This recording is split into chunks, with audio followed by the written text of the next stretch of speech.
Oh shit, 30 seconds. Hi. Hello. That crept up pretty quick. Yeah, give me a second, guys. I want to make sure my mic was just crackling when I had to move all this shit. Crackle. Snap crackle. Hope Do I, everybody's doing great tonight. do I sound okay to you guys? Let me know. Crisp.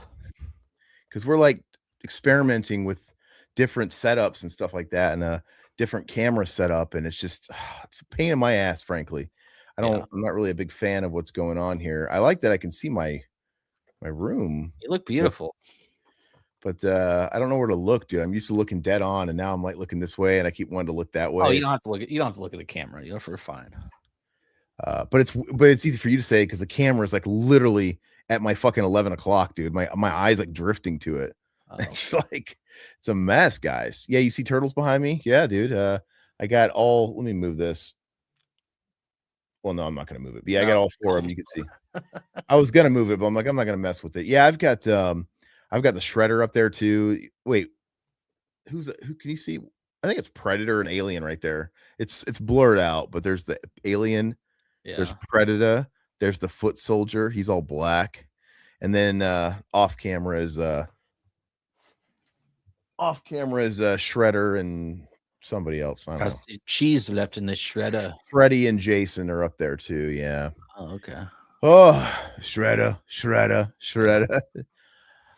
Oh, So I we were crave pizza no more. We were working on that for the past like 45 minutes trying to get this set up. So thanks for bearing with us, everybody. Yeah, and this is a temporary, man, because this setup is a nightmare. Because what you guys can't see is an absolute disaster area. Like, for example, I just highlighted your comment silhouette. I've got cords and fucking camera basically covering up it on the screen. I mean, I'm gonna get by. I'm gonna get by for the stream, but I feel out of my comfort zone. I don't feel good. It feels very weird. The problem is, guys, is I have a massive desk. I've got a massive desk that I love and I absolutely do not want to part with because it's so awesome. And I have a really big OLED monitor. And now I could lower it, but I don't want to change anything about my setup. I don't. I love it. I love my setup. One thing I don't like is the fact that you look a little taller than me now. So, well, I don't.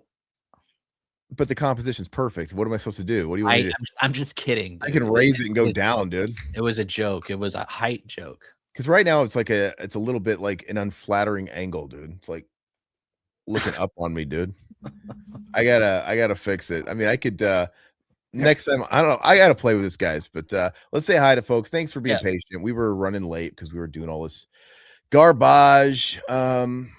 I want to figure it out, man. I don't really know what the answer is. We'll get it figured out by Friday. Will we? It might just be this again. we'll figure it out. Like literally, you guys should see what I'm working with. I'll have to send a picture in the Discord of my desk, and you guys tell me what my options are. I'm trying to get creative on how I can make this work. Yeah, maybe part of me wanted to get like an extra long clamp arm that'll stretch in front and I can just move it out of the way, but then it'll still be in front of my face, which is the problem. Now, one thing I could do, like, take it from the ceiling or something that comes down and I don't know. I'll tell like the Let's Get Ready to Rumble guy, just pull it down. Let's get ready to rumble, and it goes back up in the sky, dude. Yeah, I could do that or not. And yeah, it's just I'm never gonna be able to be satisfied with it, but it is what it is, you know. Now, what would actually be a great thing is if my monitor could move temporarily and I could always just move everything back when I'm done. Because this is on like a tripod on the table. I can just move this when I'm done, no big deal. And we'll figure it out. We'll figure it out, you guys, you jabronis. Silhouette, thank you so much. Is Zack Snyder the right choice? No, not at all. That is kind of getting into what we wanted to talk about. Obviously, the big news for us, anyways. I saw Zack Snyder was hired to do the Escape from New York remake, and they've been talking about doing that remake, I swear, for it feels like 20 years. And I don't know. It's just probably been in and out of like production hell, and they couldn't land on filmmakers. I know for the longest time, Chris Hemsworth was attached to play Snake. I doubt he's even attached anymore. It's just been so long and in and out. But Zack Snyder, we'll get into it in depth in a minute. But yeah, I mean, whatever. I have some thoughts of my own on this. So yeah, it's gonna be interesting. I need to wet my whistle. Go ahead and talk for a second. I was just seeing what everybody's been watching. I've I actually am preparing for Living Dead weekend, so I'm watching some Romero stuff. Last night I watched The Amusement Park, which I still like. It's like a student type of film. It's very, Twilight Zone-esque, and I still really like it. I think it's a really good movie. I love the fact that it was lost for how many years and then it just turned up and they ended up putting it out. And it was Romero's ex-wife, I believe. She runs the George Romero Foundation, the GARF or whatever, and she got that thing out. So it's pretty cool. They have some cool interviews in that Blu-ray with her and then some of the other cast members, but I did that, and then I'll probably watch Dawn here this weekend. Now at Living Dead weekend, am I dreaming, or did Alpha or somebody say, or maybe I heard it on Alpha stream that they were going to stream that? Sorry, they were going to show that film. Was I dreaming that? Somebody was talking about that on Alpha. So it's going to be, I don't know who is showing that film, but I think it's on a Thursday Thursday before, like somebody in Pittsburgh, I believe. Like, I don't know if it's like a art house movie theater or what, but I couldn't find any information about it. Got it. Well, I don't think I actually said thanks for the super chat, Sil, but thank you so much for that. Thanks, brother. Appreciate it. Satan's in the house. Is anyone a fan of the OG? Oh, I love Escape from New York, dude. I know Todd's not. But I love the soundtrack or the score. The score is amazing. Yeah, it always is. But I love the movie. I love Snake Plissken as a character. I think I love the world, even though I wouldn't want to live on like a prison island but I want to live in that world, dude. I don't know what it is. If you can be friends with Snake, he's got your back, dude. You don't want to be on the wrong side of that. But welcome to the chat, Satan. Satan's got to go back to work, of course. He's always working during our streams. You know what? I want to get your boss on the phone right now, even though I figured you were the boss in hell. But whoever it is that's employing you, Satan, I want to get him on the phone right now. I'm like, listen, you motherfucker, you better start freeing up our boy's schedule, because it's conflicting with what we got going on here. I think Satan's lying to us. He's been lying to us the whole time. You know what he's doing right now is he's going to the movie Backrooms as we speak. And I know how big of a fan he was of the last film that we did, Obsession. And now he has to go see Backrooms and tell us that, we're old heads. I think you should just claim Revival House as a religion so you can get out of work. It's like your Festivus. Yes. No, there was actually something else that was funny about the whole topic of these movies. I saw that. I shared it with you. There was that quote that Tarantino just gave. And of course, he can't say anything without pissing everybody off. I'm going to read it.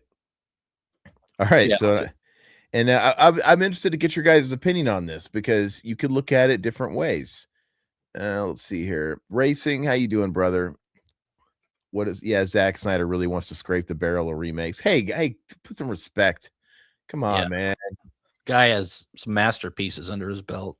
No, I mean, like, I took that as a dig at Escape from New York. Like he's scraping the barrel. Oh, okay. You know what? You know the movies they've remade that are like way, way beneath that movie. It's just anyway. King, how you doing, my man? What's up? How are we tonight? We're good. Feeling a little disoriented, man. Trying to figure out a new setup. Not enjoying it. Not liking life with this right now. Kind of fucking hate it, actually. It's driving me crazy. But well, one thing about this, well, I'll hold it for till we're done. But yeah, what I've been watching lately was okay, I already talked about that. I'm trying to figure out what else I've been watching. MASH. I got back into MASH. I'm back on season 1. It's always MASH every other fucking. This is I binge watched it during the pandemic, and then prior to that, a couple years prior to that, I binge watched it. So I'm plowing through it again, man. It's always MASH. It's comfort TV for me. King, I've never actually seen the OG Escape from New York, so I'm not sure how I feel about Zack Snyder doing a remake of it. I mean, you shouldn't really have an opinion then. I mean, if you've never seen it, it probably doesn't affect you. But it doesn't even really affect me, if I'm being honest, just because I hated the idea when they first announced it. Because they've been trying to make Escape from New York remake for years and years now. Almost 10 years, yeah. And it didn't matter who was going to direct it. Mm-hmm. I was always kind of against it. So, I wasn't going to really see it anyway. So I guess it really shouldn't mean anything to me that Zack Snyder's doing it. I just think it's kind of funny that Zack Snyder is the one that's doing it. You know. Well, I'll say this now. We brought this up a few weeks ago on the show when we were talking about Zack Snyder and Dawn of the Dead and how much I didn't like Dawn of the Dead and how he hates that Zack Snyder. And then you were like, well, and I even said, it's like, what if, he directed a movie you really liked, that sort of thing. And then you asked me what movie, and I threw out Escape. I think I said Escape from New York. It was something similar. And you would be like, or somebody in the chat was all pissed off. They're like, no way. Maybe it was Down Is Up. I think he commented earlier before the stream. But his comments didn't stick for some reason. I don't know why. Yeah, I don't know. I have no interest in it. Zack Snyder's never done anything that I gave a shit about. I mean, even like his claim to fame with like 300. Well, yeah, because he did 300 on the back of Dawn of the Dead. Dawn of the Dead gave him some success. He did 300, which is like the quote unquote original movie, but I'm pretty sure 300 was based on a graphic novel. He did The Watchmen, which is based on a comic book. And of course, he's done all the DC stuff, which is based off comic books. What's the only original thing he's done is that like zombie movie, right? He did that one like Dave Bautista movie, Army of the Dead. That movie is so bad, man. Yeah, you sound like Lucas from The Wizard. The Power Glove is so bad. Oh, it's so bad. It's so bad. Duty and feces everywhere. It was so bad. Yeah, I was gonna do that one too because I did that. That's the Michael Jackson. There's doo-doo and feces all over the wall. It stunk so bad. It stunk so bad. I love it.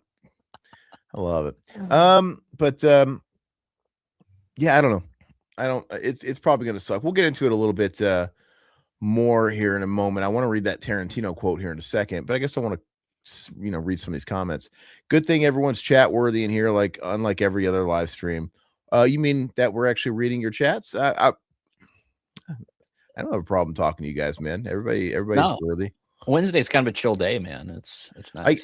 I guess if we had like 1,000 people in here, it might be kind of fucking hard. I'm not gonna lie. I'm not saying it would. If I had it my way, there'd be 1,000 people in here. Yeah, but absolutely. For as long as we're able to do it, I'll say hi to everybody and we'll talk to everybody. I know it gets a little tough on Fridays with the morgue because we got Alpha and sometimes a fourth on there, and it just we're on a mission with that magazine and the banter gets so deep it's really hard to read everything, but we do the best we can, man. It's which the episode on Friday is going to be really good with the Romero archive. They're going to be talking about with that issue, and also Twilight of the Dead. And this was prior to the news coming out about Kate Beckinsale starring in it instead of no. Oh yeah, she's Kate Beckinsale. Okay, she's on the Twilight of the Dead. She's attached to that. Okay, that was this issue is like a few years old, I think. Mm-hmm. But interesting. Yeah, I'm interested to see what they're going to talk about with it because really, last time I had heard about Twilight of the Dead is when it was legit going to get made. And when it was. I heard Twilight of the Dead first, and then it became Land of the Dead. Yes, that they like that was the working title. Mm-hmm. And then it became Land of the Dead, and I really hated it because I liked Twilight of the Dead better. Yeah, because Twilight of the Dead fit the theme. Land of the Dead, not generic. Yeah. Well, it's just night, dawn, day, twilight. I guess the obvious thing would have been Dusk of the Dead. Dusk of the Dead would be cool. That would have been the obvious thing, but Twilight, I'll totally take it. It's the same thing. And this is before Twilight movies. Mm-hmm. Now it's like there's like kind of a stink. There's a stink to it because Twilight's a pretty cool word, but now it's like Twilight. And but they're keeping it. So I don't really know what the deal is with Twilight of the Dead, the one that's coming out. Is it based off like scraps of a script that he had lying around? Is it based off some kind of treatment, or are they just taking the name and running with it? What are they doing? I think it's based off of his stuff. I think he had some sort of treatment. I don't know if it was finished or not, but we'll figure it out on Friday. I'm not 100% sure. And of course, Alf Romero's on the show. He knows everything about it. So do we know if he really wanted this made though? Is it one of these things where it stayed in treatment mode because he couldn't get financing? So he said, why bother? Because I couldn't really make this movie because it, maybe it was going to be too expensive, the vision. Or is it one of these things where it's like, this isn't up to par? I would hate for someone to take some shit of mine that I didn't want to be made and like try and put it out there or fix it. That's a great question that I don't know. So no, it's gonna be, hopefully we can figure that out on Friday. Well, Silhouette says he tried to super chat again. His bank thought it was fraud. Thanks, bank. I'm gonna tell him It ain't in 1 second. Man, let's get your bank on the phone too. We're gonna get Satan, his boss, on the phone. We're gonna get your bank on the phone. Be like, listen, you stupid fuck. Do you know who we are? Do you know? Yeah. Do you know who we are? Will you talk to my lawyer, Brad Bakula? Oh, that'd be great. And we just use the Scott Bakula soundboard. Oh boy. Like, so Brad, you know, what would you be saying if you were this guy on the opposite side of you in court with this? Oh boy, that's right. I wouldn't want to be him either. You know, Oy vey, I'm a rabbi. yeah, like okay. Anyway, Grande, what's up? Happy Wednesday, my man. Yeah, Grande was on the last Rue Friday, and we did the issue talking all about Obsession, which was a fun, great time. Check out that stream; it was a lot of fun, and that's actually a good kind of a segue to talk about this Tarantino quote. I guess first, hey, thank you again for this. So you must have got the bank to clear it, man. That's so funny. Life is like a box of Trojans. They're always way too big. What's the answer to that? No, just kidding. Anyway, so let me read this quote. Yeah. So, per Variety, says Quentin Tarantino slams Hollywood as a flavorless sausage factory where miscast actors and audience pandering are ruining new movies. The full quote: flaws, implausibilities, audience pandering, miscast performers, or just plain stupid shit usually torpedoes every new movie coming out of the flavorless sausage factory that used to call itself Hollywood. These days, the entire concept of what is a movie is more inclined to inspire contempt in me than generosity. I've seen movies I've liked since, like West Side Story 2021 and Horizon and American Saga Chapter 1 and 2. That's the Costner films, which I didn't see. They tanked, though, and a few others, but nothing that really held me in its grip and swept me away to the magical land of enjoyment that I used to visit regularly and was the reason I loved movies above all other art forms. These days, I would rather read a book. So there's people in the comments and stuff taking both sides. There's people that are saying, oh, the only reason you got rose-colored glasses, you're a boomer, and the only reason like it's not like it was in the past is because you grew up with those movies. Your child. And I think that's complete bullshit, in my opinion. We got like there's got to be like a somewhere in the middle. Like I'm sure that plays a part sometimes with some things, but I like new. When I see a new, like when he says he's seen a few new movies that he likes, that kind of throws that out the window for me, because it's, you know, because if you, that would mean like he likes nothing new. Yeah. And he said there's been a few things, and I'm the same way. Like I see new stuff that I do like. So it's not that I don't want people to gaslight me. I don't want people to gaslight me into, you know, basically saying my opinion's not genuine, because we've been getting a lot of that with the whole obsession thing.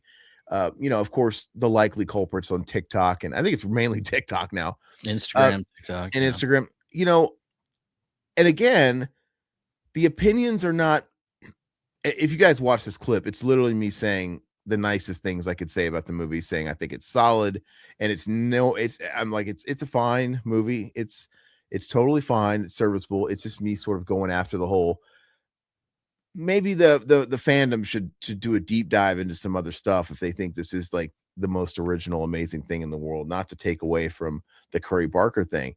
And again, it's like, it's boomer city, boomer alert. It's like, oh, this guy doesn't get it. This is the most popular. He's like, this is the greatest movie of all time. And there's so many people that are commenting like it's literally their favorite movie of all time. Fair enough. But like, even if I really did see the greatest movie in the world ever made, within 2 weeks, there's no way I would really come to that conclusion. No, you would have to let him marinate for about a year or two before you even come. And it tells me all these people are fair weather fans. They're just people that consume. And believe me, when you try and nicely put it, when people are attacking you and you kind of like go that route of like, well, Hollywood loves guys like you. That's all I can say. They love you. They you know, that's who they're pandering to. They get so offended and they go on their high horse like they're fucking true with a V horror fans, and like, no way, man. And I'm fucking old too, man. I know horror. Oh, it's great. I'm like, okay, whatever. You throw out the word casuals or something like that, and they're like freaking out, dude. It's pretty hysterical if you ask me. But and the thing is there's nothing wrong with that. No, there's nothing wrong with being the kind of person that everything that comes out new, Like every time there's a huge blockbuster, whatever big blockbuster, Marvel movie or Star Wars movie, whatever the big movie is that summer, it's always the greatest thing they've ever fucking seen until the next one. I've got friends like that. That's totally fine. That is the majority. And that is, believe it or not, who Hollywood wants. They want you guys to sit there and go out in droves and pack the cinema, make it a big fucking event. They want you to tailgate in the cinema parking lots. And they want that. I don't know. Guys like us buy physical media. They don't give a shit about us. No. And kind of going back to Tarantino's quote, like people were saying, like, of course he had rose-colored glasses because you love the movies you grew up with, which is somewhat true. But I can look back and say I liked some movies from the 90s, but overall the decade was pretty shitty in my opinion. And I would rather watch something from the 70s or the 80s. And I didn't grow up with those movies. I discovered but that's a lie. Movies. Oh, but we did. I discovered them after the fact. Like, you know, I was, 7 and those movies like 20 some years old at the time. It's like, so but you still grew up with them. You still grew up with them. I still grew up with them, but they weren't new at the time. Yes. But you still grew. That's the those point. People aren't going back now and watching movies for 20 years ago. And but right now we're talking about kind of agreeing with both sides. Yeah. Because like it's still in the position of the conversation in the chat or in the comments, regardless if the movies were in the 60s, 70s, or 80s, you and me still grew up with them. So yeah, we're stilted.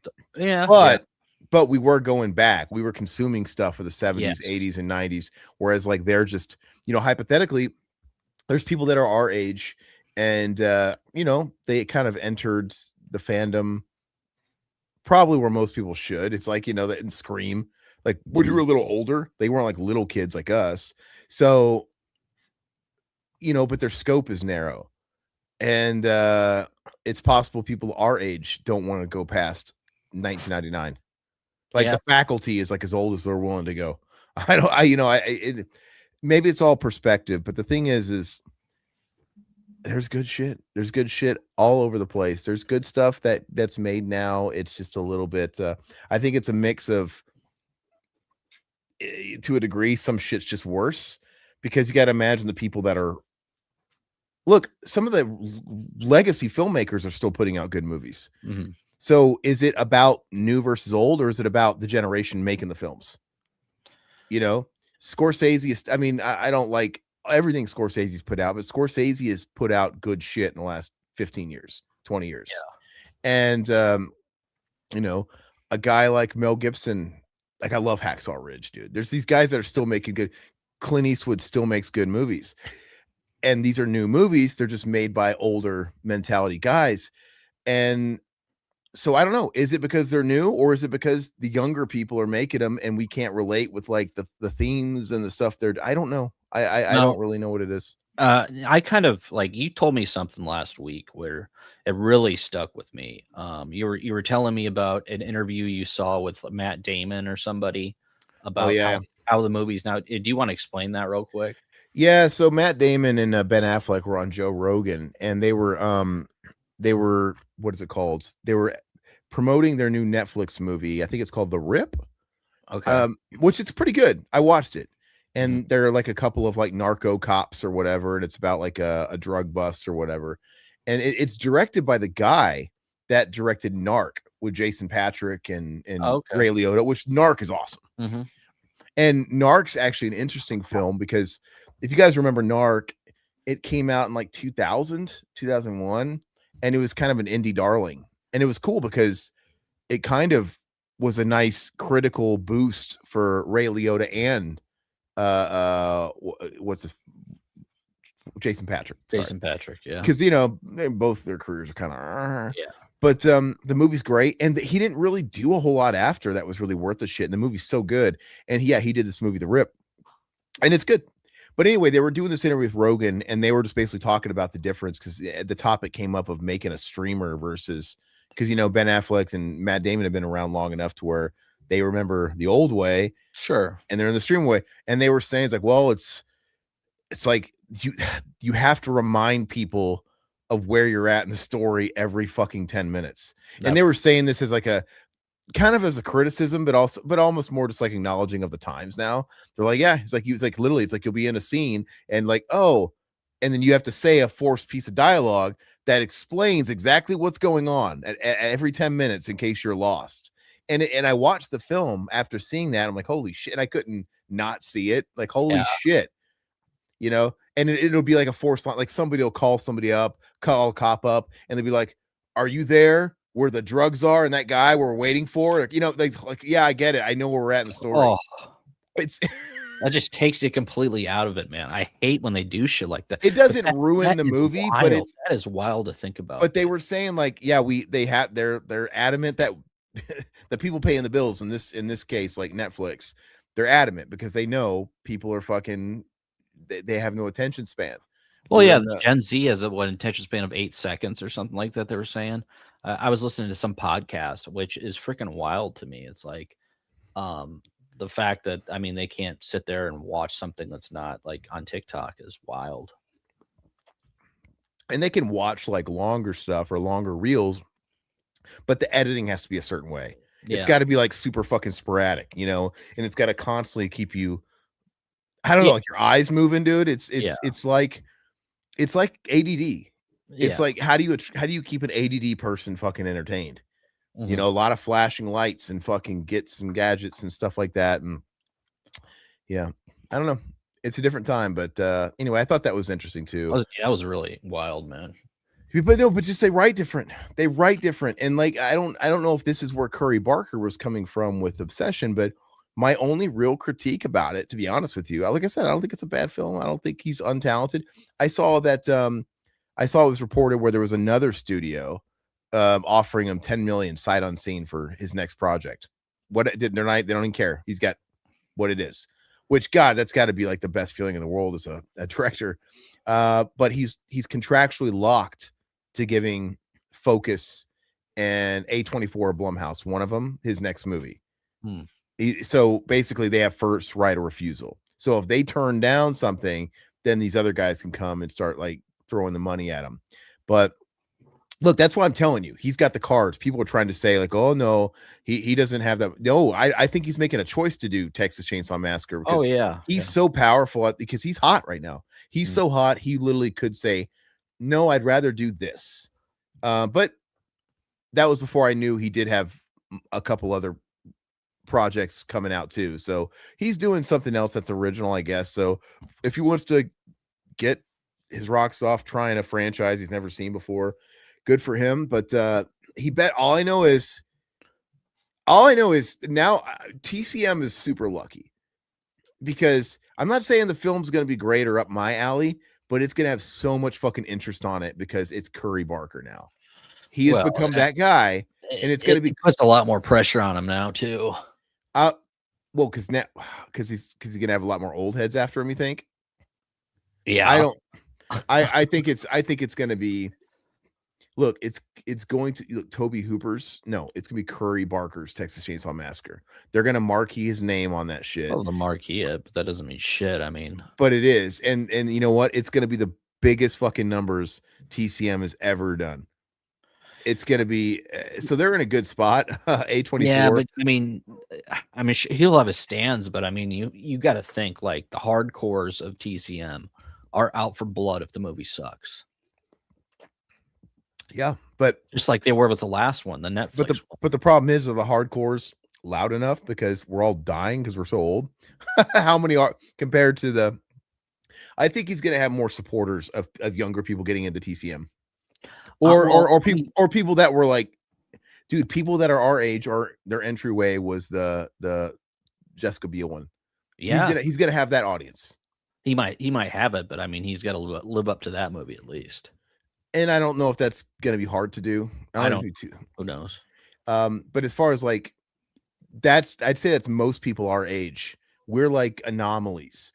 The people that really love the original, a lot of them are older than us, and I don't think Hollywood gives a shit about older than us. No. So, like, are they the ones going to see movies? I don't know. Are they the ones? I don't know. You know, on a Tuesday, $5 matinee. Yeah, trying to save a buck where we can. Yep.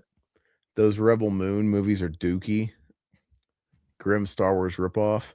Let's see. Zach messed with Dawn and knows he's gonna mess with Escape. Hey, what's up, Jeff? Hey, Jeff. Yeah, I don't know. I think Zack Snyder's painted himself into this fucking corner where now he's like the franchise reboot guy.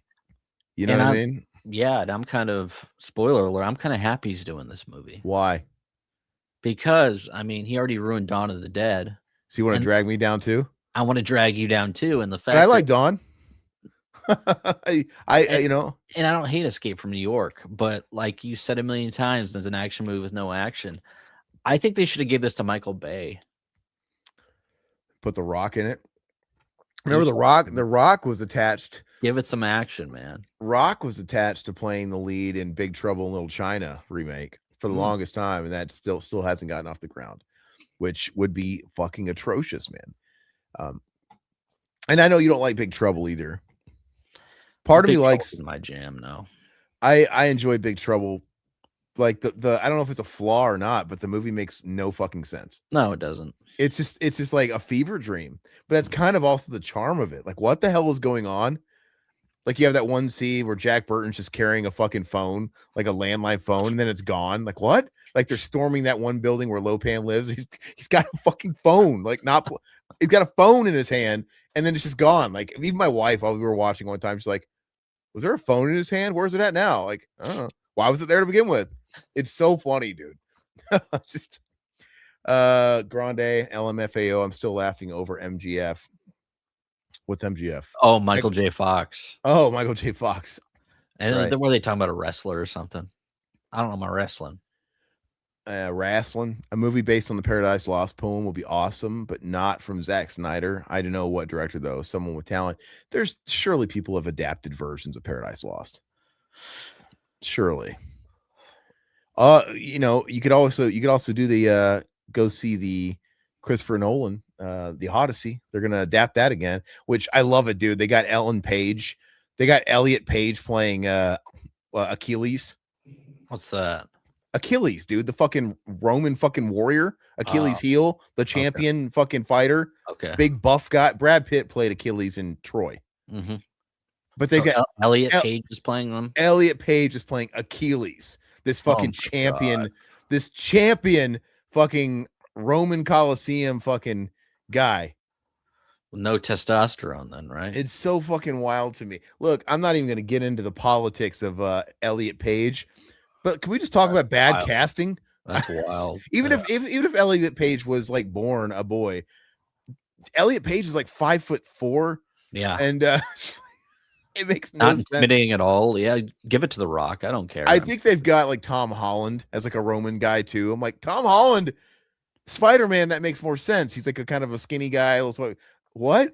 I don't understand, but Grande had a blast. Thanks again for having me. Yeah. Absolutely. Hey, you guys, Grande has a short film, man, he told us about on there. Go check out his short film. I watched it and I enjoyed it, man. Quite the indie spirit about you. I liked it, man. When are you gonna do something? When are you gonna do the next thing? I need to go and watch it. I totally forgot about that. I will watch that this weekend, Grande. Not sure what I was going for with that metaphor. Actually, we'd be the Trojan of life would be the other thing. Jeff, hey, Grande, and everyone in the chat, have you guys seen Backrooms? If so, what did you think? Have not seen Backrooms yet. Of course, I want to. I'll wait till streaming. That one I'm going to have to, just because, you know, we're going out of town next week for the big event, LDW, Living Dead Weekend, and I'll be gone for like 5 days. So we're going to have like a weekend for family stuff, and we're going to try and have a date night, me and the wife, Saturday, and we're going to go out and do some stuff with the kids Sunday. And if we're going to see anything, it's going to be a scary movie. Who knows? Maybe we'll have a spare second and we can go see Backrooms in Pittsburgh. Well, I was going to ask if you want to see Scary Movie in Pittsburgh. Maybe we can take one of those nights and. You know. I mean, if we end up going to see a movie, I know there's other stuff we want to do Saturday. I mean, we're going to see Scary Movie because what else is there? Yeah. So, but I want to have a good laugh with you, dude. No, I'd love to see it too. I mean, I could always see it again, but no, I want to see it first with you. You're trying to get me more in the doghouse with my wife jealous of you. Oh, okay, never mind. That's kidding. No. There's nothing else to see. I wanted to see Mortal Kombat just for kicks, but that's like so close to fucking VOD now. It's like I'm not gonna go fucking see that. I'd rather see Scary Movie we'll see. But we're gonna do a few things. If it doesn't work out, we don't have time for a movie. Absolutely, we'll go see it. We'll figure it out. Yeah, no, go with your wife. I didn't even. I forgot it was out this weekend. I thought it was out next weekend. But Backrooms I'll watch when it's streaming. You know, one thing I've heard, I mean, I guess I'll be the judge of it when it comes out. I've heard that Backrooms is more original than Obsession, like the whole idea and the concept. So I'm not going to go into it wanting to hate on it. I'm going to go into it with an open mind, even though it's just as popular. It actually did more money than Obsession, but it also had a bigger budget. Obsession still has that impressive. I don't remember if Backrooms cost like 5 mil, 6 Something mil, like that, yeah. which it's still that's insanely low. Yeah. And it did like what 80 million. It did a lot, but the margins in Obsession are still even better. But I'll watch Backrooms and I'll see what it's all about. And, you know, judge. I watched the Kane Parsons, and I already know his name, which is, I mean, they're doing a good job. That? He's the director. What did he direct? Backrooms. Oh, Kane. Okay, that's his name. Okay, yeah, the 20-year-old. He's the 20, and he seems like a 20-year-old. You know, it's like I was watching an interview with him trying to like explain what the movie's about to him, or explain the movie, and like you shared it. It was kind of word salad a little bit, and it's like, but he's a video game. I think he was talking about, right? He's a 20-year-old. You know, like I'm gonna give him a pass, and I think this shit. What I do think is awesome about all this stuff, because I'm not being a hater, despite what people on social media want to think.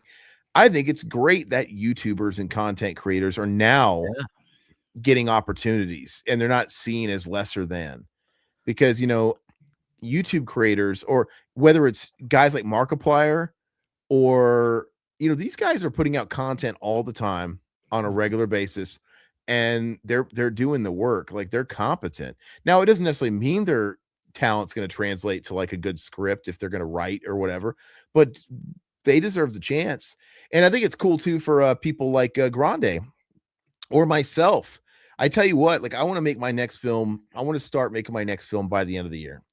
And it kind of makes me want to just bypass the festival scene altogether and just throw my shit up on YouTube. Yeah. Because it kind of makes you wonder, is there going to be like is there going to be an interest on going after films that are on YouTube and contacting people on YouTube, you know, like, oh, like your short film, because like I've got buddies that got into different festivals than me. Maybe they got into more festivals than me. I don't, you know, but their film posted online after the festival, they've got like a quarter of the traffic mine does. So wow. Yeah, I mean, so I'm just saying the festivals, they mean something if you make a connection there. And if you get like a reaction and interest in financing some project while the festival season's going on, you know, because it's nice to have your laurels and to put them on your little poster, and you can go on social media, and it's nice to put like award-winning film or whatever in your title. That's all cool, and that goes, I guess, somewhere. But dude, I mean, like, unless you're going to Cannes and you're fucking sweeping Cannes Film Festival, no one's gonna remember you showed at these festivals in like the Tom Savini quote. Oh yeah, best movie. No, but I'm saying like nobody's unless you're like hitting the highest of the high. Which, if you're going to Cannes and Tribeca and all this shit anyway, and Sundance, there's only so many films that are getting into those, so you're probably getting interest out the door for people to finance your project and wheel and deal. Anything underneath that, I'm not even convinced it really is going to mean anything. All I'm saying is, but if your film is doing great online and it's getting buzz and it's getting traffic, and that's going to mean more than anything. Yeah. And they don't, and people that might be interested in you as a commodity, they're not going to need the fucking laurels that show you were selected for this film festival or you won this at this festival. They're going to be able to see how many hits you have, how many people are engaging with it, how many people are commenting it, you know? And it's like, well, this is proof. So if you put your film in a festival, is it like embargoed then, where you can't put it on YouTube? So they're all different. Some festivals require exclusivity. Okay. Some of them require total exclusivity. Some of them require regional. Like, okay, you could have it shown somewhere else as long as it's not in this region. Some want the world premiere exclusive. No one else can see it. There are some smaller ones that will allow you to have it online at the same time. They don't care. but I'd say the majority of festivals do not want it online at the very least. Yeah. And then it's like, as far as being in other festivals, they might have some leeway about, okay, like, just don't have it at another festival in the same state as us. Don't have another festival in the same region as us. And like I said, a lot of them will be like, we demand the exclusive premiere, which is tricky, because if you're submitting to a few festivals and you get into one, and let's say it's like a certain level festival, and they also require exclusivity, and then it's like a gamble, because it's like, well, God, these people haven't answered yet, and I would hate for them to tell me yes, and then I fucked myself because I've got it at this one. So you got to like plan your festival season very, very strategically, because you don't want to bone yourself. I mean, obviously it's like, it's really hard to get into the really big ones, but you also are like, you're always thinking to yourself, it's like, well, but maybe why am I selling myself short? I'll never know if I don't try. But anyway, I don't know. I would love to see a future when, I think we're close to it, where even festivals don't matter. Yeah, no, I agree. Because they really don't. The only reason festivals exist is to give you some kind of badge of honor, to get you, and maybe like get you invited to the actual festival where you network. You network and you find people, and the people congregate and go to these places. You're all watching the films, and maybe there's people that can help sell it, or help finance it, or help finance a feature off of it, or the next project. It's just like it's a sales ground. That's all it is, and you can do that on YouTube. So hopefully all that, I mean, I would love to see it put the festivals out of business, because they're kind of crooked, a lot of them. Well, I mean, how much do you got to pay for a submission? Quite a bit. Right? They vary. Oh.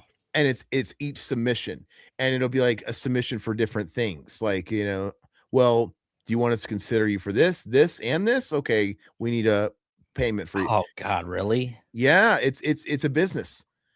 And that's why some of them are not reputable. Some of them are like, you got to do your research, and you got to sniff them out. I mean, like, you kind of know, like, oh, this one, if it looks like a duck and sounds like a duck, it's probably a duck. And it's easy to spot the reputable ones that have been around a long time. And, the ones that are reputable, they're not ashamed to flaunt how reputable they are. Like, go to their websites and you can see the guests of honor they have. They have like people in the industry coming out to them. And, anyway, they got to make money. I get it. They got to make money somehow, because these people work to put them on. But, yeah, there's a lot of them out there that are just taking a lot of money, and they're not even really watching the films or whatever, and not even reviews. So you just got to stay away from that shit. But it's a crock. It's a crock. And this is somebody that's had a little success in it. Like, I'm not, even the ones that I got in and then I won accolades for. I respect it. I'm very happy about it. And of course I give my thanks, and I gave my thanks to those people, and I kind of did the thing you do, you play the game. But in my mind, I'm like, what does it fucking mean? Because guess what?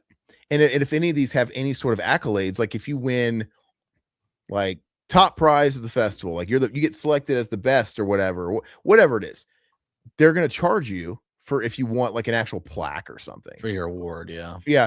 And it's like, oh, I could have paid money for the awards that we got. I didn't want to pay $500, $600, $700, $800 for a fucking hell no. I don't want that fucking shit. I mean, like, I don't give a shit. It actually means more to me if somebody's watching it on YouTube and commenting. I like that better. Yeah, I agree. Because it can live, it can exist there. So anyway, the next thing I'm going to do, I'm going to make it a little shorter, and I'm going to get it out there, and but the turnaround time is going to be better. But yeah, it's like, is it worth like that whole like year, that festival season year embargo thing? It might not be. I might be like, I might just fucking just throw it up on YouTube. Yeah. Anyway, Silhouette. Whoa. Who would we rather direct a film based on the old story Paradise Lost? Nolan or someone like that? Well, he's doing the Odyssey, so I don't know. I want Zack Snyder to do it. Yeah. I don't really care. Rob Zombie. Kevin Rob Zombie can do it. Rob Zombie makes everything better. No, give it to Curry Barker, dude. Yeah, Curry. I'm sure he can. Yeah. He'll be like, "What's Paradise Lost? That band?" He doesn't know the band, dude. The documentary. Yeah, that's still too old for him. Not even the documentary. Like, he wouldn't even know what any of it is. Yeah. let's see. Yeah, Jeff thinks Nolan. I could see guys like that doing it. Grande. I didn't see it yet, Jeff, but I'm excited to. Hoping it's better than Obsession. I'm old, and I'm glad I'm old because I grew up on films like Dawn and Phantasm, Taxi Driver, and all those great films came out in theaters. Yeah. I wish, dude, it would have been great to see films like Taxi Driver. Go see it on like 42nd Street, a movie that takes place roundabouts in old New York, man. I wish we could. Well, we are going to see Dawn in the theater. What, Living Dead weekend? Yeah, Friday night. Wait, yeah, we're the Friday night, right? Yeah. So if anybody wants to buy tickets for Saturday night, is there a Saturday night? Yeah, we bought tickets for it. We didn't know that it came with it. Remember? Okay, yeah. If anybody wants tickets for this, we'll sell them to you. All right. Thanks for the super chat, Silhouette. Go get him, go get him, Curry. That's the Texas Chainsaw. Yeah, that film has Alexander Daddario, and you know what? She's okay with me. She can be in any movie. Yeah. Even though she's getting up there in years, she's still good looking, man. Oh, and she just had a kid, and yeah, they're getting even bigger. Well, it doesn't last, dude. Oh. Yeah, sorry. Down is up. Best eyes in Hollywood. Yeah, she's got a great set, that's for sure. Great pair of ojos. I like Anne Hathaway. I don't hate Anne Hathaway. I'm not really like I'm not. I always had a big crush on Anne Hathaway. Okay, good. Why don't you go fucking ask her out? It's because you're married. That's the only thing stopping you is because you're married. Oh yeah, that's the only thing stopping me. It always reminds me of Brian Posehn, that comedian who looks like a fucking bridge troll. He was talking about a story because he's a big metalhead. He was talking about how he met Chris Holmes from the band Wasp. Chris Holmes, he's famously in the Decline of Civilization Part 2 documentary. He's the guy in the pool drunk, just pouring fucking like whiskey. He's like, they always show that clip. And he was saying, it's like, I was a huge Wasp fan. And he's like, I went backstage and I was an excited like kid. And I tried to tell the Chris Holmes, the Wasp, I was a huge fan if he would sign my, I don't know, whatever, his arm, his t-shirt. And he looked at me and just said, grow some boobs, and passed me. And I'm thinking, is that all that's keeping me from being fuckable to you, with some boobs? Because he's ugly, dude. He's really fucking weird. Remember when they always had like the tabloids like saying like who got a divorce, who broke up and stuff like that. So when I worked in a grocery store, there was an employee. She was older, and like she would always tell me about the gossip, like, oh, such and such just broke up. He's back on the market. It's like, who cares? I was like, what do you think? You got a shot with them? Yeah, that's pretty fun. Yeah, exactly. That's funny. Hey, celebrities read those magazines too that do have a shot. That's true. And they have that like rich person celebrity dating app that's exclusively for famous people. Really? I didn't know that. Yeah, what is it called? I can't remember what it's called. Like, I don't even know if you or me could download it. Like, there's like but it's for the elites. Kind of like that. What did we watch a few weeks ago? Fanatic, where they had the tracker or whatever of the homes and everything like that. Or was that public knowledge? No, I don't know. Oh, you know what? I remember it. So basically, they're not all, it's on an invite basis. Oh, so you have to be sponsored and invited by somebody on the app. And I think it starts with an R. Anyway, because like Matthew Perry was on that app, and because before he died, he was like fucking around, and the videos leaked, and they're cringe of him, like a teenage girl FaceTiming with this like teenager. But you know, if you're hot and you live in LA, you probably still have enough connections to get the invite to get on these fucking apps. And this is how, like, you know, but anyway, it's how like famous people get with fucking like rich doctors and plastic surgeons or whatever. And it's funny. Huh. Of course, they want to keep them away from guys like us. They don't want us in polluting their fucking, bringing down their fucking bottom line, dude. Like, get all the fucking poor guys, dude. You don't want to have like a million messages to Scott Bakula, like hounding him. Like, I swear it's not about the money, Scott. I love you for you. Always have. Like, get out of here. It always comes back to Scott. Part of me kind of understands it, because if you were like of a certain status and really rich, you would always have like one eye open. Like, do they love the lifestyle I could give them, or do they like me? He likes me for me. we can't all be Matt Damon's wife. You know, Matt Damon met his wife. She was just like a cocktail waitress. Oh, he married a normie. Good for him, man. Yeah, good for her. Well, he married a normie at a fucking I think he was at a bar and he was filming some movie in town and he just stayed up at this bar all night talking to this chick and then he ended up going there every night and he hit it off. Just I got a number. How do you like them apples? Yeah, cringe, dude. Are they gonna have Mandani in the Isaac Hayes role? Who's Mandani? I don't know. I think Mandingo or I don't know. Who's Mandani? I don't know. Look it up. That's not the New York mayor guy, is it? Oh yeah, this is New York. The New York mayor guy? Yeah, that's Mandani. Jeff, what do you mean? Elliot is just as good as Brad Pitt? I don't even see a difference. I don't see color. I don't see gender. I don't see height. I don't see any. I mean, to be fair, Brad Pitt's I think Brad Pitt's like at least 6 foot tall. I don't know. It's just silly, man. But it's ridiculous. Whatever. But hey, Alpha's in the stream. Good to see you, brother. Again, check out our Rue Moore Fridays at the Morgue stream. Check out the newest episode we did. It was a lot of fun talking all about Obsession. Big one Friday. Yeah, the big one Friday. I'm looking forward to cracking that bad boy open.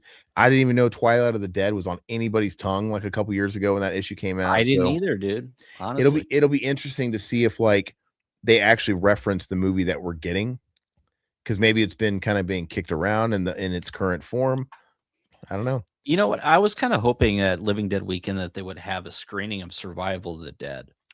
Why? Because I want to see people actually say good things about it, because there are fans of Survival. And you want to be friends with these people? Well, I know what Slippy was Slippy Felcher. Slippy?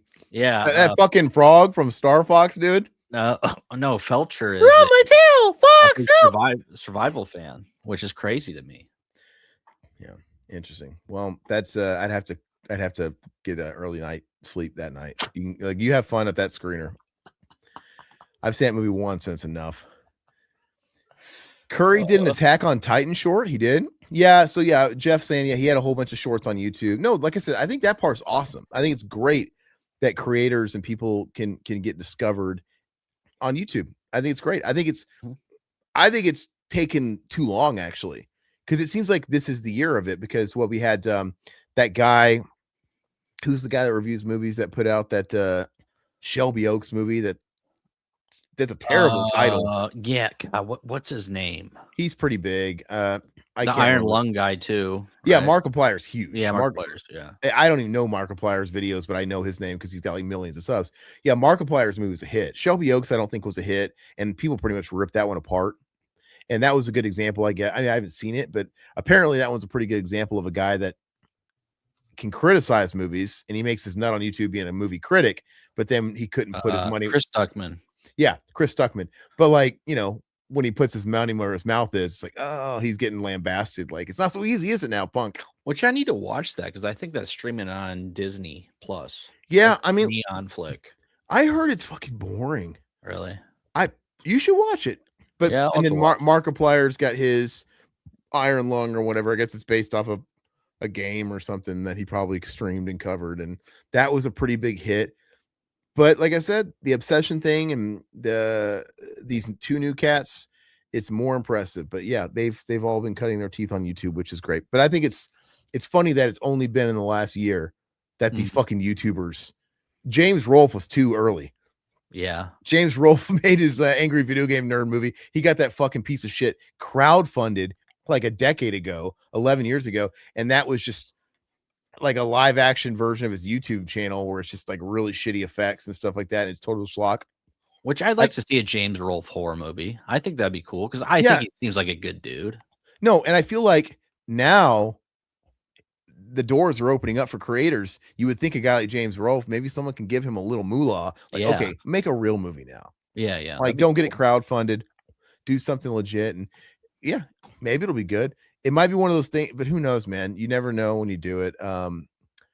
He seems really knowledgeable about like all. I mean, he seems like just like us. Like, I mean, he has his own video roles? store, in his basement. Yeah.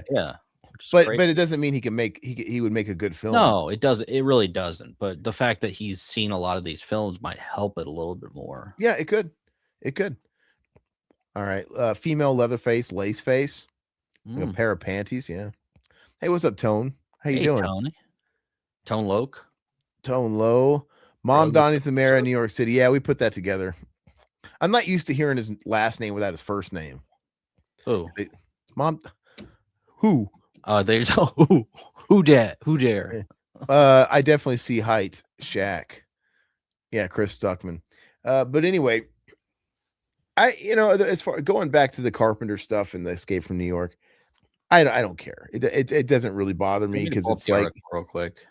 Yeah, what are they really going to do to it, man? I mean, I wasn't going to see it anyway. I don't think I've ever seen. You're not going to see this? No. You're not curious about seeing this? Nope. A Zack Snyder Escape from New York, really? Nope. No, it took me years to finish the Dawn of the Dead remake. I didn't actually finish the Dawn of the Dead remake till we did that George retrospect last year. Which I think this is the only Zack Snyder film that I'm actually interested in. Why? Because I don't know. It's something completely different. I mean, it's funny when I would probably consider Dawn of the Dead his best film, even though I hated it. I'm just never been a Zack Snyder fan at all. Like, I mean, his filmmaking style and everything is just, I don't know. It doesn't do it for me. It's very, it's kind of music video-esque, but it's not like a Rob Zombie artistic one. I mean, he does have good moments in films, but overall, I think the films are pretty dreadful. Well, how many of his films have you actually seen? I've seen this one. I've seen Watchmen, right? He did Watchmen. Yeah, he did Watchmen. It was fine. I've seen Sucker Punch. That didn't do it for me. What other ones did he do? I can't think of them off the top of my head. The only movies I've ever seen is Dawn, and then I watched Batman v Superman at the gym because that's all they play is that bullshit in the movie room. So I watched it at the gym, and then I may or may not have seen the Justice League movie too at the gym. And those are just bad. They're just not good. They're not for me. And I kind of already got a feeling of his style. Like I don't have to see the rest of his movies. I didn't want to watch that Army of the Dead movie, dude. It looked like I saw that. That movie's terrible. It's really bad. And I think that was a straight to Netflix movie, I want to say, right? Or did that hit theaters? Yeah, no, that was a Netflix film. Yeah. And I was kind of excited for it because it's like a new zombie film straight to Netflix, but I think it was, I don't know if that was a pandemic movie or not, but it was terrible. It was probably one of the worst zombie films there is. Tone Low likes Zack Snyder films, I guess. Wow. Okay. I mean, that's good, dude. There was a minute where he was like the it guy for comic nerds. Yeah. Release the Snyder cut. And guess what? And then they released the Snyder cut. And then I think Silhouette, I think you were always in the Discord getting us to requesting we do the Snyder cut. Like a 7-hour long oh hell no Justice League movie, dude. I didn't like the fucking 3-hour long one or whatever it was. Who do you think that he would cast as Snake Plissken though? Well, I don't know if Chris Hemsworth is still on the table. I don't know if they would still try and go after him. I don't know. I cast Kurt Russell's son Wyatt, dude. If I was Wyatt Russell, I wouldn't want to take my dad's sloppy seconds, dude. Because you would want to like do your own thing, carve your own path. Why would you want to like remake your dad's movie? I'm trying to say. My answer is nobody. I don't want anybody to do it because they could put whoever they want. I don't think it's. I think they should. In fact, I think they should do the casting so wild to where it's as far removed from the original movie as possible. So I care even less about it. Like, well, it's like how they put that scarred guy as the Crow. Oh, it's just a weird fucking casting. They should just cast Elliot Page, Snake. No, I think they should give it to God, what's his name? The guy from Chris Hansen. They're making a Chris Hansen movie. Did you see that? No. There's a Dateline fucking To Catch a Predator Chris Hansen movie coming out starring Robert Pattinson. Robert Pattinson, yeah, put him in. That's what I was gonna say. Robert He's Pattinson, he's dude. playing Chris Hansen in the Chris Hansen film, and it Okay. looks fucking cool. I will totally Yeah, the cat. he's a great actor, dude. I really like Robert Pattinson. Yeah, he's a pretty good actor. And but the trailer for that To Catch a Predator movie, I think it's called Primetime. Okay. But it's the biopic of the To Catch a Predator story and Chris Hansen. And yeah, Robert Pattinson plays Chris Hansen. And the story behind that show is pretty interesting. Because you said you wanted to put your blank in her blank. yeah, and he's doing the voice. I'm Yeah, Chris Hansen. He's yeah. doing the voice thing. And but supposedly that show got pulled from the air because it was a huge hit. Everybody says online it's because they caught a big fish. Oh. And like they caught a big fish in the ring and it caused a fucking shitstorm. And it was one of those things yeah, it was like they had to protect the guy and they pulled politician or something. Something. It was a big fish. And it was one of those things too where and some people say that plus it just became a liability. Like some people were suing the show and maybe even winning on some grounds. So it just became like a liability. But yeah, I've liability, but it's a lot more humane way than these people just going up and beating the shit out of people. Yeah, yeah. But now, well, that going on like prime time, Dateline, prime time, that was like worse. Oh, it is worse. I mean, you ruin the reputation. Like that's the number one thing. And what's so funny, like I've never understood the laws because back in the day on Cops, you'd have to sign a waiver. You could blur your face, not you know. But I never understood why some people on Cops they didn't blur the face. Like, did they really choose to be on Cops, or is there something like? Oh yeah, because they can tell their cellmates, "Hey, I'm up there." You know, that's what. But that never happened on To Catch a Predator. Of course not. Why would anybody want it? No, but like I'm saying, like they never had anybody blurred on Catch a Predator. Like they didn't have the rights to do it. So I don't know if like what the difference is. I don't know if there's maybe there's like some loophole, like maybe they wait to air shit after they've been prosecuted, and maybe like once they're prosecuted and convicted, it's fair game. I don't really know. I don't really know what happened there, but all I know is they used to blur people out on Cops, and I never seen the blurred face ever again on like shit like that ever. Yeah. So because on one hand, it's like you're filming people in public, right? Kind of. Well, I guess if you're tricking them, Chris Hansen didn't. He'd have them in the house. That's not really a public space. Yeah, that's true. But when they agreed to coming over, so yeah, I don't know what the I'd be really interested to know what the loophole and where if it changed. How did it change? I mean, they stopped Cops too. Cops would still be a big hit. I would still watch Cops. Why did they get rid of Cops? Because guess what? Now they took Cops off the air and they took To Catch a Predator off the air, and now all the YouTubers pretty much took the mantle. Now we have To Catch a Predator YouTubers. They these people put together, and they left money on the table. And Cops, why did they take it? They just weren't. Now people watch all the body cam footage, dude, and now the body cam vids and stuff like that. But probably because it's. I would still watch Cops if they brought back the production value of Cops, dude. Better. If they brought back, even though I can get similar stuff on YouTube, if they brought back Cops and they put it as like a Netflix show or a Hulu, Disney, like because Fox, I would still watch it. I would watch it on a streamer. I would watch like the new revamped series of it. I want to say a handful of years ago, they had like some like special on where they did bring back Cops for like a live thing. I don't know if it was like a 24-hour like live Cops thing, but they would go from city to city and like jump on like Cops body cams and stuff like that. And they would have some sort of I don't know. It was pretty interesting though when they did it. I don't know if it was like a special for like a couple days or something like that, but it was interesting. But anyway, I think the To Catch a Predator film the fact that they're making a film off of it tells me like the story's interesting enough. And I wonder if they're going to talk about all that shit about like catching the big fish and shit like that and the show getting shut down and stuff like that. Because Chris Hansen, he ended up doing maybe that's what you're talking about, Tone. Didn't Chris Hansen kind of come back and do like a YouTube version of his show? He did something else, yeah. And obviously it's like it's not the same. And now you have everybody in the world doing their own To Catch a Predator that do it honestly just as good. Some of these guys I don't know what the demo was for that. I mean, I can't imagine the younger crowd that was watching YouTube at the time as watching Chris Hansen. And the older people that were watching back in the day aren't on YouTube to watch. Yeah, so it's kind of. But I know that Chris Hansen's on Cameo. You can get Chris Hansen to do a cameo for you, and he'll like read fucking shit. Like he'll, because it's funny.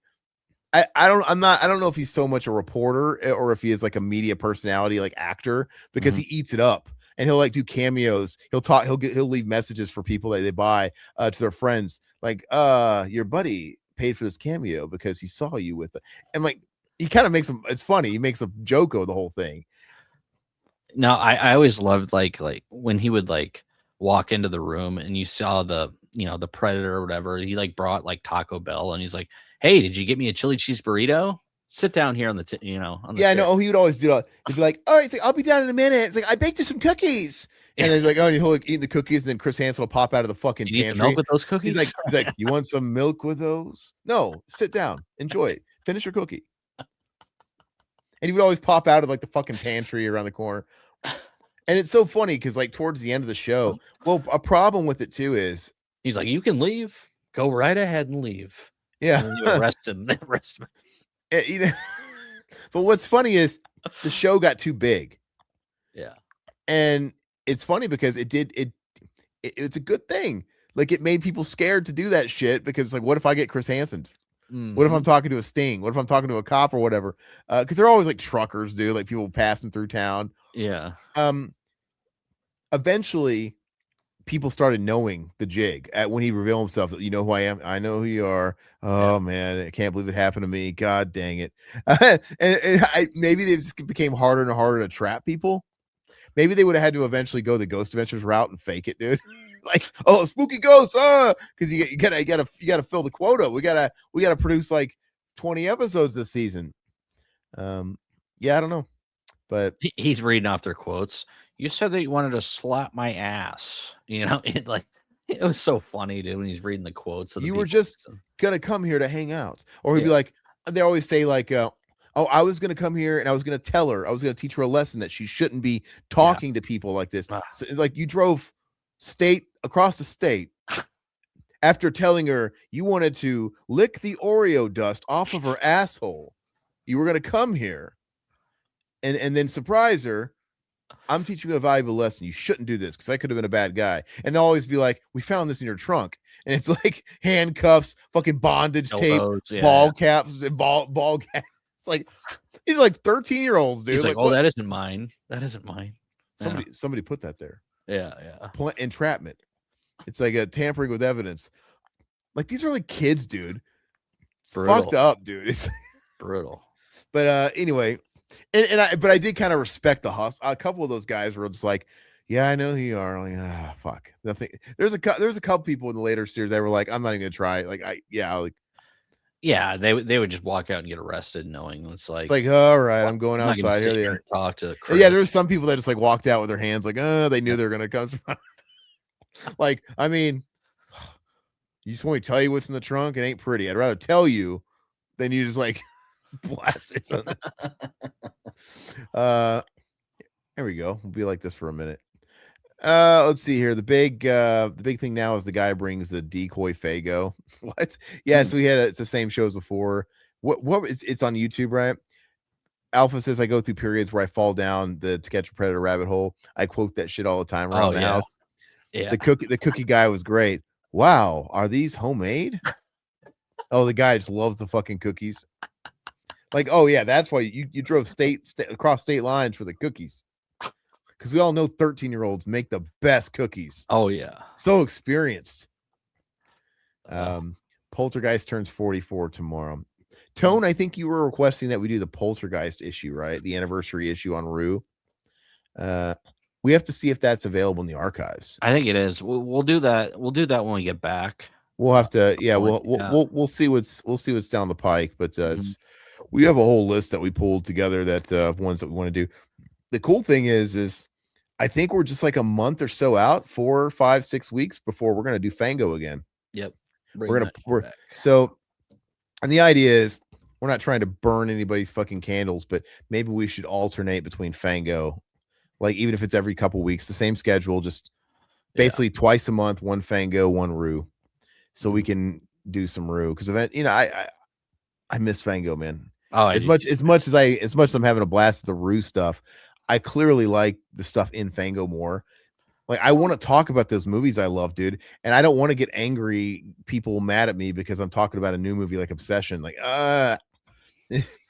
I mean, it's fun to go back to a lot of those old Fangos because we grew up with some of them, but like there's a lot of old stories in there that are pretty much lost that nobody talks about anymore. Yeah, so we're looking forward to that. But anyway, I can't tell a lie, guys. I'm feeling pretty disoriented with my setup. I don't know how long this stream's going to go tonight. Is there anything else you want to talk about as we wind down? God, I'm trying to think. What's the plan for next week? Well, because we got Rue coming up Friday. Okay. So that's a good point. I'm glad you brought that up because I didn't really think about it till now. But so we're doing Rue Morgue this Friday again to kind of get caught up because we can't do Rue next weekend for obvious reasons because we're going to be in Pittsburgh, not Pittsburgh. Pittsburgh, yeah. No, Monroeville, Pennsylvania. Same thing, yeah. Anyway, we probably can't do anything Wednesday, unfortunately. Probably now. I don't mind doing. Well, we're just going to be getting prepped. And especially Wednesday, I actually fly out Wednesday night, and I'm going to leave at like 8:30 p.m. my time. So I'm probably not going to be able to make that happen. No, that's fine. Yeah, because I got to leave that night too. And I'm probably just going to spend the time with my family. I'm not going to like do that to my wife and be like, oh, I'm going to stream early. We're going to do it Monday. Yeah, I'm not going to do that to her. I'm going to leave her for 5 days with a kid. I'm going to soak it up and spend. And then the plan is we're going to try and do something there as well. We're going to like record stuff. We're going to film stuff. We're going to make something out of the event. But we're bringing enough gear to maybe, I would love to do a stream. I'm bringing my laptop. I'll bring we'll figure some setup. Todd wants to stream from like the fucking hot tub, dude. Yeah, dude. In the motel. Like in Dumb and Dumber, dude. We'll figure it out. I'm John Deere letter. My only question is if we're going to be able to have a reliable connection. That's true. Yes. That's the only what if. And so we can't really plan it because we don't know what the connection's like. It is a fucking like residence inn or something in like a burb. It's in Monroeville. I don't know how good it is. I don't know if we can work a hotspot out with our. I don't know, but we're sitting there in the lobby, dude, at the old school desktop computer, dude, doing a live stream in the business center, dude. Yeah, in the business center. We're just in the lobby of the whole place. People are coming in, like, oh, that'd be fun. We're like, oh, hey, Tom, how you doing? A worst case scenario is we could just pre-record a podcast and just kind of throw it up immediately. Yeah, like not really do any shit to it. Just throw it up guerrilla style. We'll figure something out though. But it's gonna be a fun time. But I think we're gonna call it. I have to go make dinner. I have to go make dinner. I gotta bust out the grill tonight. I usually don't bust out the grill on stream nights because it kind of runs a little late and my wife wants, it just doesn't work. But yeah, I whip out the grill once a week and I grill a lot. I grill a lot for the week. I'll grill chicken breasts. I'll grill chicken thighs. I'll grill steak. Sometimes I'll roast them. I made wings today, so I air fry my wings, but I had to prep them all and cut them up, and it was fun. Oh, they tasted good. Yeah. Anyway, guys, we'll see you Friday. That will be a great stream. We're really excited. We're going to go out big with that one because next week you'll hear from us. It'll just be when LDW starts, and we're going to get to town Thursday. You'll hear something from us Thursday. Whether or not we make some kind of video or short, we'll communicate with you guys. But we go on the Discord and we'll talk to you about it too. I'm sure we'll pop in there and bullshit. We'll have to see, like, maybe we could just use like our phones as hotspots. Maybe we get reliable connectivity off that. Yeah. We'll figure something out. But thank you guys. We will catch you Friday. And this week cannot end fast enough for me. I'm so happy to be off for 2 weeks. I'm just please get me through Friday. And then I gotta start packing my shit, man. I gotta pull out my fucking camera bag and shit like that and fit everything in and do all that stuff. And probably gonna take a few days just kind of getting my bearings straight with that stuff. All right. See you Friday. Bye. I want to give a special thanks to our YouTube members and our patrons. If you haven't joined yet and would like to, click the link below this video and gain access to hours of bonus content. What are you waiting for?